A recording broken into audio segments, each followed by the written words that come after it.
Hey everyone! Welcome to questions, comments, and concerns for our first episode back here on the new channel at Threshold. So I'll open it up to you guys. Questions, comments, concerns. It's good to be back. Yes. I'm gonna say that. Very good. Yeah, that's too long. Yeah. Glad to be playing again. I could feel a little bit of that for sure when we started off. It was really slow. It was really sluggish. I didn't feel like that sluggish, but it definitely like took me and maybe like everyone a little bit to like get up to speed. Mm-hmm. But I feel like we reached a good stride after like there were a couple like hooks for us and we started to. Well, mine was like we spent how long talking about our order and that procession. I know, I don't know why I and the asked that. I was horses hoping it would be really fast. and I expected some sort of like bandits or something like that. And I was rolling dice to like freak you guys out. But and so like we detailed this procession beautifully. Everything looks great, and then you guys get there and get off your horses. Well, I actually liked it. Yeah, we're probably about to say the same thing, but yeah, I thought it was kind of a cool, like, we had introduced the characters, but this was a chance to show the characters in Josh not mic'd up. that's all right. Keep going. All right. Yeah, it was a good chance to just like show the characters in the world, like living and just being themselves a little bit. Yeah, I was hoping it was just like a quick thing that would be like really fast on the pickup. Because we were so slow, I almost just wanted to like end it after one or two, but I couldn't do that. I thought everyone had the biggest problem, we got tied up on horse names and talked about horse names That's too much. true. The horse names is fun. The horses, yeah, just the horse names took up like half of that. I think it was important because you have been very clear to us that we're going to be traveling. So I thought it was important that we sort of showed how we might travel. That's good. Like on horseback in a group. Like this is what it would point. look like. And also I think we all thought maybe we were going to be spending more time traveling to Easterton. Yeah. That's why I think we all wrote that. Yeah. Because you had sort of implanted the idea in our minds that we're going to be traveling and worrying about the things we're carrying. And Well, it's like, carrying capacity sheets. Yeah, Right. We were like all making these before we started, and I'm thinking, okay, something's gonna, just I know it's a good thing to have, Totally but it's, good. we're gonna need this later, and then.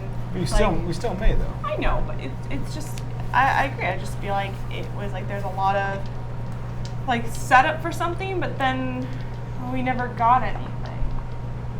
Like we set up like you're right. We set up this procession. While it like does establish like world building stuff, I don't know. Yeah. I mean, I don't take blame for that.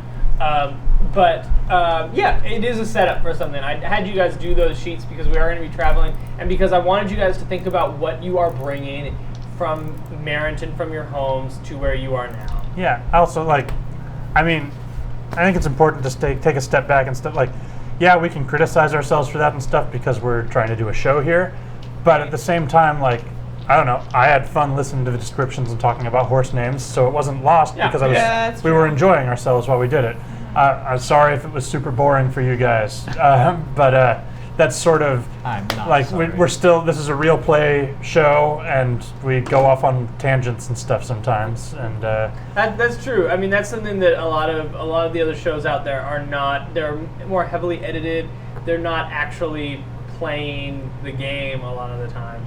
Yeah, it doesn't feel like live play on other shows at all. And I understand that feeling because there's sort of a desire to, if you want to tell a story, get the game out of the way, but then it's not really a D&D show again. And you're just collectively storytelling. Yeah. And it's just It's really, just really lazy improv. This is a table read. Yeah, it's an energetic table read. Right. Yeah. An energetic table read. Yeah. But once we actually got into Easterton and started going to shops and doing the stuff. Once everyone kind of started like, okay, well, I want to do this, I want to do this, then it kind of started like, Belle's like, oh, I want to go visit Lily, and Rasper's like, well, I want to go visit Katrina, and then you're like, well, what do you do? And I'm like, I don't know, and then you threw James in there. Yeah, and then you threw James in there. I'm like, okay, fine. Like, okay, here's something I can, as a player, grab onto. Because I felt really lost in the beginning. I felt like I don't know what I'm doing. Like, I feel like that happens a lot until I give you guys something to do. And there's a good thing to remember that, like, Christine has motivations, and all the characters, they have motivations, they have things they want to do. So if a character like gets to a place and isn't sure why they're there, Well, I mean, she knows why she's there. It's just like, like what's Christine gonna do? Like go shopping? or if she doesn't want to do that, I mean, you can always just say, I'm going to relax.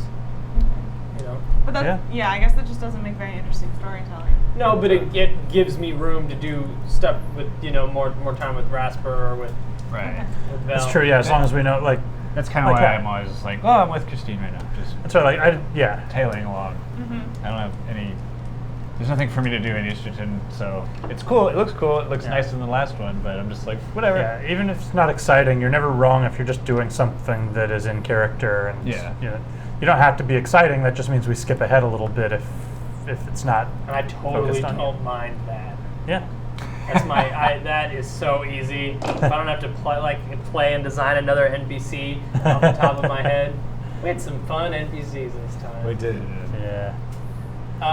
So Josh, I Yeah. have to ask, why do you refuse to give us the with Rasper? Okay. I guess I don't have like a specific reason beyond like I don't want it to be so easy for everyone to be visiting him and be jolly, and I think that I want to stress that the fact that he has been away from the party for years. He's only ever known them for years. So he knew them for like a year or something, right? And then he was gone for like almost 2 years. So there's like a detachment there, and I think he's just gotten back. I think he's just getting accustomed to his world he knows again, and he's feeling more distant, and I think part of that is he wants to kind of escape all of this. Okay, that's fine. That's fine. But They come across as like way too vague or no, spooky. no. That stuff I totally understand that he wants to get away. I'm more talking about with Katrina, more like everyone's going like, yes, Rasper, yes, find your happiness. And Rasper's sort of like, well, I'll see you when I see you. Oh, you're talking about that. Okay. I really wanted you to, if you weren't going to stay with her, at least invite her along with you or something. Here's the thing. I've always imagined Katrina as being like her and Rasper both struggled through life, and she has worked so hard to have a place of her own. Right. And he knows better than to just take her away from that. Like it's something that she has to want, and she's not living a rough life. It's like she's pretty well off now. Hearing it described like that. Like that makes sense. It's not like you can just walk into someone's life. I wish we would have seen Rasper say that just a little bit, so at least we can feel that. Because myself and everyone in the moment were like, no, Rasper. I wish we had more time to. We didn't really talk anything about like how we wanted some kind of interaction to go down or what we wanted to express. So I think a little bit. Yeah, but but I do like that it sort of is a real. It's real because. They wouldn't have seen each other ahead of time. They would have already known that, so you can't. It'd be hard to do the anime exposition. Like, I know you have been working a long time on that inn. And I don't want to take you away from it, as you know. And Rasper's not a man of words, so I thought it worked out very well. I thought it was good, especially because Jamie got a great moment out of it. Those things always work out. I was just curious. I wanted to ask why. That's it. Why it seemed like if you don't want Rasper to have the happy ending, or no, I think I do. I think the next time we see Rasper, it would be ideal if he and Christine did get together. Katrina. Katrina. Oh. His true feelings revealed.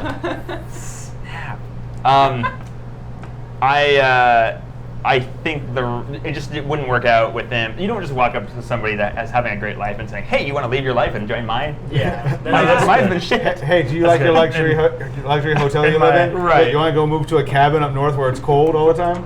In my headspace, though, now Katrina is going to go looking for Rasper at some point. I think they're going to end up on the farm together. I can see her in time coming to the conclusion that it's time to leave the life she's built for herself because it was never it was never a life that she chose. Like he built it because that was what she had. Yeah. Let's see. Racism was fun. Yeah. Isn't it always? I don't know. Man. Vel's gotten to the point where he's uncomfortable with it now, so that's Yeah. good. Instead Brian's gotten to a point where he's very uncomfortable with it now. Yeah, how'd that feel? What? I mean, it's to just be outwardly just disliked without being, known or anything. Yeah, it sucks. Like, obviously, not to a degree of some horrors in this world, but like, it's.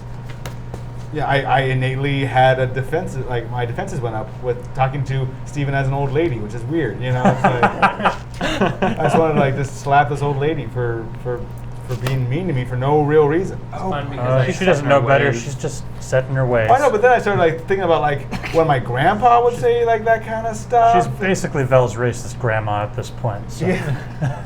Belle's racist grandma. She's like, why are you living in a human city if you this much? You've been here for a long time. Well, it's also we haven't seen that character since we came up with the word dim. Yeah. As a half. So when that first came, I was like, oh yeah, I'm offended by that. That's. That's really cool that sort of came around. Yeah. Oh, you just got called a dim, bro. Yeah, was it fun to watch someone It was else? so fun to watch. Everyone out there who wants to play half elves, Beware. Yeah, you don't. I hate when people are just like, oh look, you're a half elf. It's like I'm a half elf. Being a half elf is weird. You're in between two different. You're in between two worlds. You don't have a place. There's no half elf culture. Yeah. I think it's really sort of Half-Breed Island? sucks. Yeah, Half-Breed the Island. description of half elves in the player's handbook and stuff is generally a lot more of an optimistic one, where it's like they're children of two worlds, and so they get along with both worlds really well, and they're liaisons between the two. And I think it's so much more interesting for them to, they're children of two worlds, and they don't really fully belong in either one of them. Yeah. And It's the opposite. I feel like that happens in D&D worlds where there's more weirdo Dragonborn and tieflings walking around, where it's like, oh, you're a half elf, that's fine. Get this dragon out of my inn. Yeah, Right. that's true. When there's people with red skin and horns walking around, the elf with slightly less pointy ears is a little less of a concern. You're cool. Yeah. Yeah, it's like how elf. That were-tiger, he's got to go. Yeah. Yeah. That Dragonborn were-tiger with Warforged ancestry. Sorcerer. God, no. He can't stay. Clunky? I should bring Clunky's call different. that back. Oh man, that's a callback. Let's see. Anything else about James. our first? Oh, yeah, James is fun. James is creepy. Yeah, James was that want to know what he was up to. James could Oh, not be he's trusted. in the cult of Kumbhakarna. You think so? I definitely believe so. There's no doubt in my mind. Well, now I'm that- sorry. Oh, I broke my hands carrying a rock. Really? That's Really? a Okay. trip down the Yeah. stairs if I ever heard one. I know. Well, as soon as you said clumsy me, I dropped a rock and broke my hands, and then. I mean, Yeah, Right. I sort of wish I had tried to stealth into that room he was in to see what he was up to, but I think it would have been a hairy situation. Steven's clearly just enjoying the heck out of that because now he gets to not have those revealed and let it be sinister. I in the actually, background. I did want what he was doing to be revealed. Oh. I wanted you to sneak into the room. But I also like the call after sort of last time, sneaking a little bit too far. Exactly. Sort of. I sort like of learned that- a very valuable lesson. Yeah, I like that there's that little bit of growth there, which is I could sneak in there, but is what I'm going to learn worth potentially, being banished again? Yeah, there's that. So James is definitely some sort of henchman or something. For some reason, we don't know. Well, if he's in the cult of Kumbhakarna, that raises such an interesting question, because that means was he in the cult of Kumbhakarna when you revealed Kumbhakarna? Right. Was he a follower of him? Or is this something that started later? Yeah. It's sort of did he know the whole time? There's so many interesting questions. It could also be someone else broke his hands. It doesn't have to be. Yeah. I thought it was gambling debts or something. Yeah, at first. it could absolutely be or that. someone else is trying to pull his strings, or and Yeah. he was being punished. Yeah, there's a whole. or threatened. It could be any number of things. It could be Black Arrow Syndicate involvement. That's right. It could be some other group that we haven't met yet. Marco was gone, right? Yeah, Marco's gone too. Where was Right, he? like- Did we know like- where he was? He's It was supposedly he's supposed to be in Raventop. Yeah. Okay. He's like gone ahead of us, basically. Right. And we're like, Or meeting he's him. dead. Yeah. Or he's dead. Or he's off doing culty stuff. Yeah. We don't know. So you kind of got to see in this episode a little bit of Christine's paranoia, because like a lot of stuff we is saw a happening. shit ton of Well, Christine's because paranoia. there's a lot of stuff happening to her, and she doesn't understand all of it, and so it's like she's 23, like she's still really young. Stakes are really high. Yeah, too. and it's like she's in this position where it's like, oh my gosh, like I have so much going on, like she has a lot going on, and it's like this is just adding on to all of that stress, and I think it comes out in this kind of paranoia and this like, I have developed magical powers, but I have no idea where they've come from. Yeah. Like I'm in a position of power where I know at least one person on a different plane wants to kill me.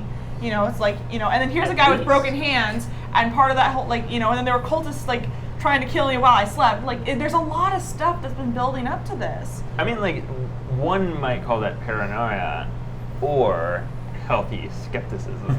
I mean, it's not like crazy shit hasn't been happening. Yeah, maybe she That's picked right. up a It's bit only from Rasper. paranoia. It's only paranoia if it's not real. Right. Otherwise, it's just good census. That's Yeah. right. It's Yeah. only paranoia if it's not true. Fair Right. point. So yeah, so I think that that kind of came out a little bit, and it's like, oh yeah, like go and fix James's hands, and she's like, I don't know about this, like not just because like I don't know if I have any control over this. James was also very bad at being subtle. It was a great plan. It's like, oh, my hands are broken. Fare thee well. Let's shake hands with all my needles poking out my hand. Bad plan. Great plan. It worked, Worked. apparently. So. Plan worked. Great plan. I damn it. suppose so. Fell right into it. Nah. Great nah. Yeah, I did. No, I mean, there's no line. I did. I mean, you can't just like stop touching people. I guess you could. I think that's an okay thing to do, is to stop touching people. Kevin Davies. You just can't stop touching people. You've already misquoted me. That's not what I just said.